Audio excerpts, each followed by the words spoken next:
From the Fifth Quarter Studios in Madison, Wisconsin, you're listening to Coach Unplugged. Here are your hosts, Steve Collins and Drew Slempkes. All right, Coaches Unplugged. Today's episode. We really need a drum. We do. Maybe a bongo. You notice I'll I didn't. freestyle. Ooh, do you have a bongo? I don't. Not since my You college. seem- Not since my college. You days seem have like I a played bongo type of guy. I should start doing- I played a bongo. I should before. start doing stand-up. So if you, yeah. yeah, I mean, Hey. there are stand-up comedians are worried right now. Why? They're being censored. Politically correctness. There's comics refusing to go to colleges because they can't say What they want to say. yeah, or make like inflammatory Inflammatory comments that are jokes because people take it as literal. PC police. Oh, jeez. Okay. I don't know how much time we have to do this Yeah. one. All right. The best way to develop a youth basketball program. Inherit one. There you go. Oh, I mean, yeah. Like I did. That's always a good thing. Yeah, I'm gonna let you run with this. I can talk about what we've done and kind of my theory with youth, and we won't get into whole AAU and developmental and all that stuff. No, That's a that's different true. episode. Let's just talk about how, as a high school coach, developing a youth program. Let's talk. Let's leave it. Let's narrow it to that. Otherwise, you and I will. You and I will get in 6 different tangents. Sure. I think. I would say that one, if you want to run a successful basketball program at the high school level, you need to have a youth development system. Ding, ding, ding, ding, That ding. is Yeah. succinct. That those kids are already buying into what it means to be, in our case, a Spartan. Yes. Like, I think you instill that culture that young down. That where community. kids grow up and they go, I want to be the next whomever you're. Well, it was like when I grew up. I went up. My parents took me to high school football games and basketball games, and when I was on the playground, that's when kids used to play basketball on the playgrounds.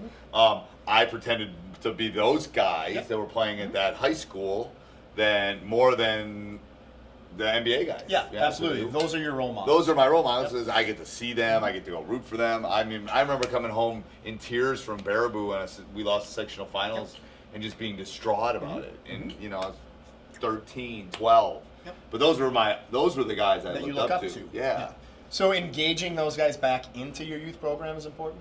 We just got done with a week of camps here, and we got praise from parents. And I know I had parents come specifically to talk to me about they thought the camp ran well. All this, well, it was because our players were doing the work. Yes.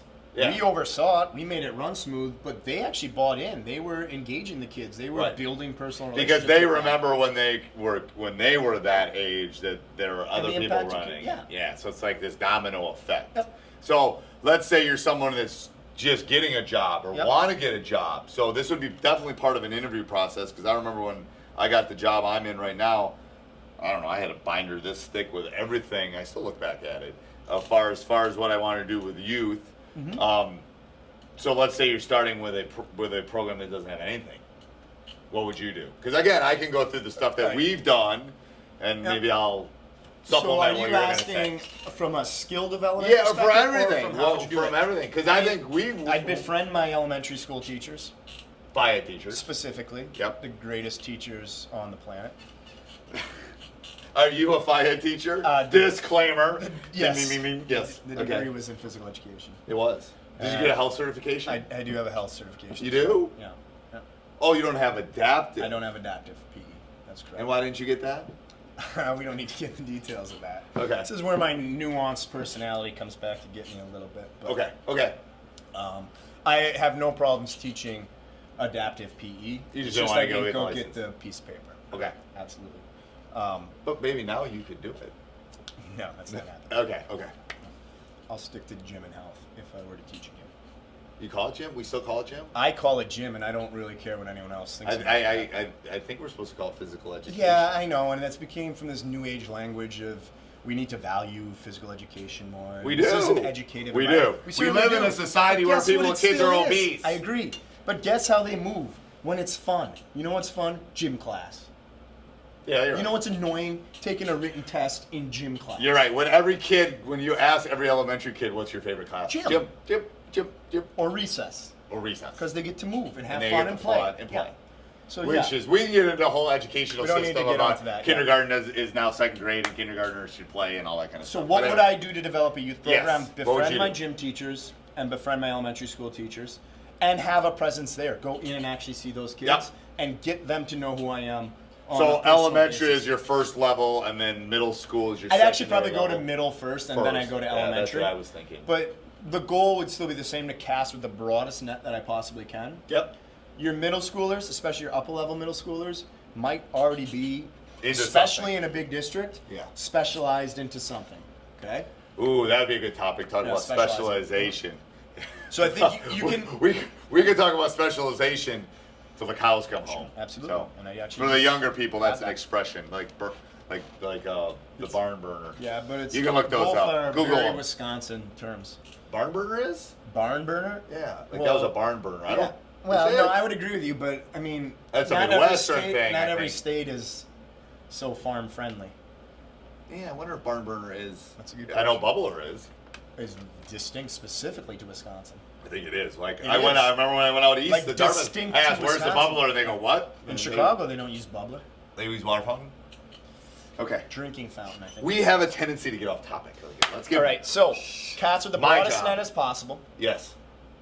Your middle school, especially your upper levels, might be a touch, Too late. You might Yeah, be too late. and that For an initial eighth year, grader. and For that initial year. I agree. which is why 5th, 6th grade is really where I'd look to start to draw numbers up, and then at a younger age. And the younger the age, the more exploratory it should be, the more fun it should be, the more movement concept based it should be. So the ability to stop and go. Tag games. Yes. Sharks and Minnows is by far the most popular game you can possibly play with an elementary kid. Well, I would disagree. I think there's a more popular game, but What, you probably can't Capture the play. Flag? You can't probably play it in a gym class. I know there's one that What? Foursquare. Oh, I've never played Foursquare. Oh, really? No. We had It's them big, in is it big in middle school? Is it big in middle school? Yeah, it's big in middle school too. It's just you hit the ball in the dang squares, right? Oh, it's huge. Yeah. Like But, there's like those are important things for Yeah. kids because it's manipulating an it's like object. spike ball. Have you Yeah. heard about spike ball? Yeah, I have. I coach volleyball too, and I think I'm gonna buy a couple. I have one at home. Like the trampolines, right? It's like a little trampoline. You hit spike throw it off. in. Yeah. I'll put a link on the bottom of this for this, but Choop ball or something like that. yeah, They but it's call it. basically a combination of Foursquare and it's a combination of Foursquare and volleyball. Yeah. And a lot of movement, and it'd be a great fight. And you have to play in it's agility, it's those agility, things. So it's with young moving. kids, they're not going to be able to play so full we agree. games. We agree that we're all going to get them together, Yep. and Yep. That's going to be our first task. What would be your next task? So I did that. I went out and got out to the camps to drive numbers up. Yep. So one of my first things was to run a camp Yep. because there was really never a camp run. I would agree. That's So priority number one. That was the number one. It took us over a year to get approval, and no one had and run did you camps. do a summer and camp right away? We did. That was one of my first things I 'Cause did was do a summer At my camp. high school, our head coach, who was my uncle as well, we ran weekend, a Saturday free clinic. See, that's a good idea too. It's just that's And more here's the thing, though, time we were a Small. small district that had access to our high school gym whenever we wanted access to it. So I think the program has to meet the culture of the community. I would Sure. love to start doing that, to be honest with you. I would love to start some sort of Saturday program because when I was in Wausau, that's where the WIA, again, they make all these moves. Let us, and I think it was as much the Big 8 as it is the WIA, but let us practice on Sundays because Saturdays would be off days. And then I would do youth Yeah. things on Saturdays and let my players have Saturdays off. And then what I would ideally do is have practice at 5 o'clock on Sunday. Get them ready for the It's like a week. start the week back Start up, the yeah. week thing. You know, I let them have the whole day Sunday, and let them know when these Sunday Watch practices the are going Packers to come. come. Yeah. And if the Packers play late, then we'd adjust or whatever. We live in Wisconsin, so obviously the Packers are like a religion. Well, beyond that, Well, they really are. they have a G They're on really their not that. helmet, which stands for greatness. So they're the Okay, best so you're not- franchise in all sports. but Oh, they're that's not. The Cubs are. But, If losing is your thing. oh my God. So Certainly. this is a guys, we're not going to get into discussion. There's very few things you talk bad. Don't talk badly about my wife, beloved my team. kids, my dog, and the Cubs. I'm sorry, but the Cubs reflect. And I'm not who I am. wearing a Cubs hat. Cubs, well, we're going to save this. So let's go back to what we're doing. Because Yeah, I think there's multiple ways that you do that camp. to reach out. Yeah. Yes, Yeah. I agree. Okay. I think you have to involve the parents. You Yes. have to, because they become the ones that end up running. Well, they're the youth ones that system. coach too. Yes. Yeah. Yep. And it has to be important to them, and they have to have a say in what's going, or at least feel that they're having a stake Right. in this whole process. It's as like well, our too. youth program where And we have the your parents are the majority of the ones that are doing the coaching. Yep. And I think you should have something in place to help educate them as well about proper drills or what you want to be teaching, or Right. maybe help educate them a little bit on how to become a coach.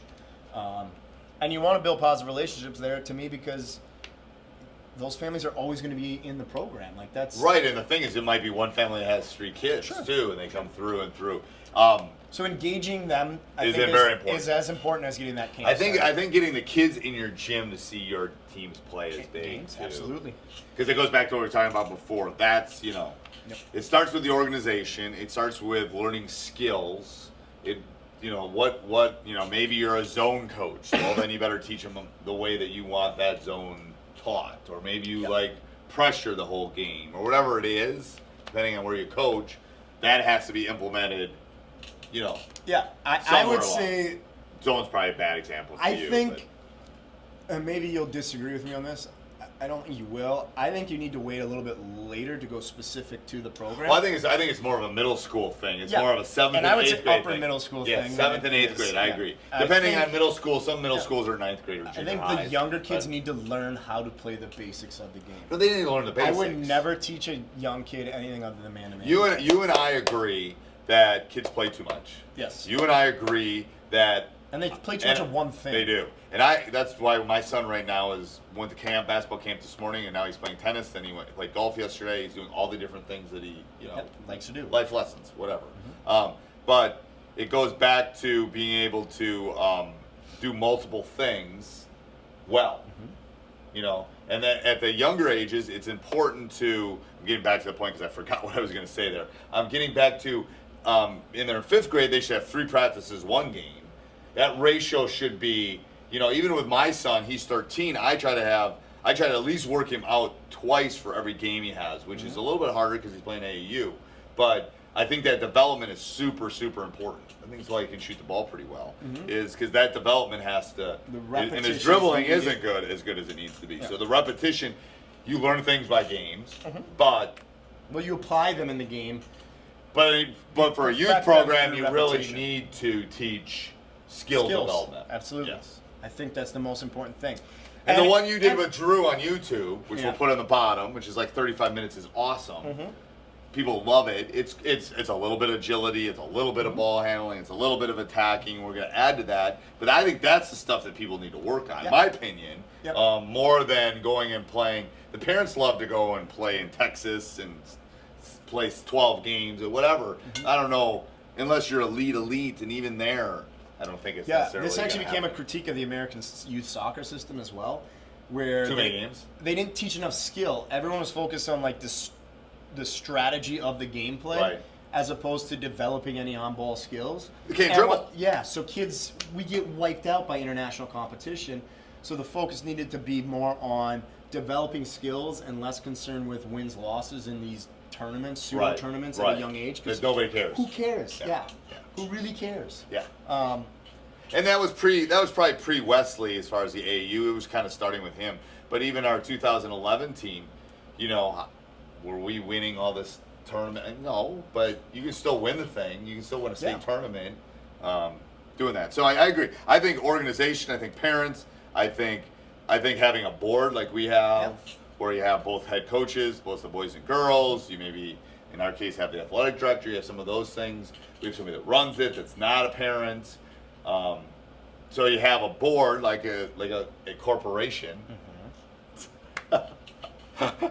or a public entity like the school, School. which also has a board of yes. elected School, officials. School board, Yeah, yes. yeah, so it doesn't have to be corporate. And we have elected officials too for ours. And then that works through, you got to figure out uniforms, you got to figure out balls, you got to figure out how much practice how much you're going to charge them, all those things.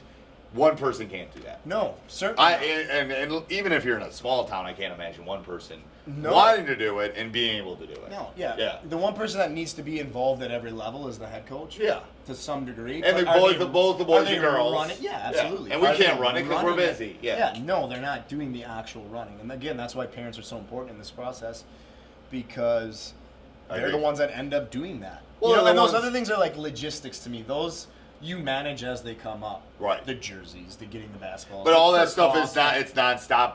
You have to do You that. have to have someone being able to do that. And have some foresight on And it. a head coach can't do it. No, you don't have the time to do I mean, I go to board meetings once a month, and I sit in. But if I had to do the day-to-day. I couldn't. Yeah. I mean, because I'm worried about our guys The in the team. gym and Absolutely. what we're going to run and how we're going to attack that and how we're going to adjust the two 18-minute halves and all that kind of stuff. That's what I have to deal with. So, anything else with youth? No, I just think that it's crucial. I think it's vital, and I think it builds the culture and the expectations. If you want to of win, you what got to your have a team- youth yeah, program. of what your team is going to do. And it can't become a monster. You mean that The the youth program. outruns the program Yes. itself? Yes. Yeah. Yeah. It doesn't have more attention than the actual. Program. Yeah. Whereas eventually, it's like the AAA. Yeah. Yep. I But agree. every good program's had a youth program. It doesn't matter if you're D1 or D5. Yeah. In our league, it goes D1 to D5. Yeah. Yeah. Anywhere in the. You have to have it, or you're not going to compete on a Yeah. year in, year out basis. You'll have a team that comes through, but you won't have one year in. It won't be a consistent thing. I agree. Perfect.